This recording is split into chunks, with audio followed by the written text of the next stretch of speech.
Cosmos ecosystem and the Polkadot ecosystem both are a force to be reckoned with because they both offer interoperability and cross-chain functionalities. In this video, I'll start with episode 5 out of a 5-episode series showcasing products that offer very similar features from each of the two ecosystems, which will hopefully help you understand how they work. Let's begin.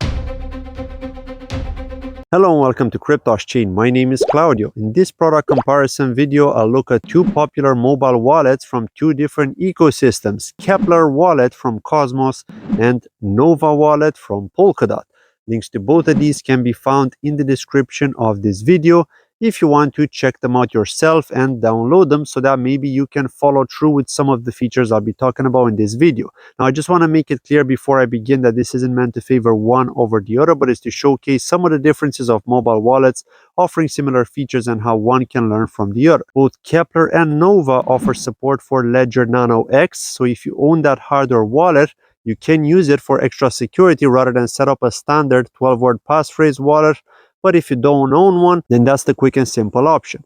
On Keplr, you can see that Keplr's main wallet page after you create a new wallet looks like this. Now you can see your available balance with the value associated and a public address linked to your Cosmos hub, which means it will only show you your Atom balance on this page, as well as if you have any staked. On Nova, you can also see your assets on the main page, but instead of being able to copy your public address directly, you need to tap the receive button or send if you want to send. But the bigger difference to Keplr is that you can also buy assets by hitting the buy button because the Nova team have integrated with a fiat gateway provider. On Keplr, in order to access the other assets, you need to switch networks by tapping the button on the left-hand side and choosing the network of choice, which would then show you the associated coin, tokens, or NFTs related to that network. On Nova, everything that's available is listed on the main wallet page with the name of the network on the top and the associated cryptocurrencies possible to own in that network right underneath it. For example, with Akala, you can own ACA, but also Astar,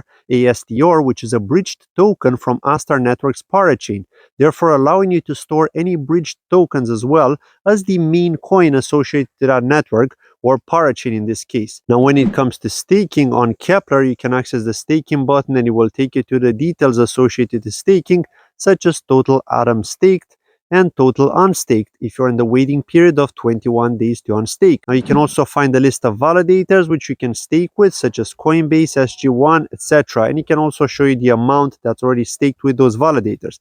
Current staking APY for Atom is around 21% right now. Now on Nova, .staking, for example, gives you the option to compound your stake called Restake, which offers a bigger APY of 21.26% at the moment, or to receive transferable staking rewards, which gives you 19.28%. You can also stake a wide variety of coins such as Kusama, Aleph Zero, Moonbeam, etc., all from Nova Wallet. Now, one of the interesting features of Nova is that it also gives you the option to let them choose a validator automatically so that you don't have to think about who to choose, which is often challenging on Polkadot because not everyone offers good enough rewards, lower commission, and can be trusted. Now, regarding the cross-chain functionalities on Keplr, you can switch to another network such as Osmosis, for example, which is a very large DEX, and use the Assets tab in order to cross-chain swap from Osmosis to Cosmos or to EVMOS or another available network, which is one of the advantages of Cosmos offering interoperability over other blockchains out there requiring bridging solutions, which can be risky and are prone to hacks as well as charge very high fees. Now on Nova, when you choose an asset and then tap the send button, you can select the drop down next to the network to be able to choose from a wide list of where to cross-chain transfer your cryptocurrency. On Cosmos, this process is called IBC transfer, while on Polkadot it's called XCM transfer. Therefore, both wallets offer us this feature, but the one on Nova is easier to use in this case since you don't need to open up another network to perform this task, and you can almost treat it as if simply sending a cryptocurrency to another wallet address. Now, talking about Dapps on Keplr, when you go to the Dapps option, it opens up a list of all the available Dapps, from DeFi to NFT, DAOs, etc., and even a cool image showing you what to expect. On Nova, you just get the names, and under each name, it tells you what type of dApp it is. Both Keplr and Nova ask you to connect your specific wallet to the dApp you choose after you enter it. Now, on Keplr, there's also a governance feature where you can vote for on-chain changes, be it technical, treasury related, and so on, and it's possible to vote in any of the networks you're part of, with the status of the referendum next to the details.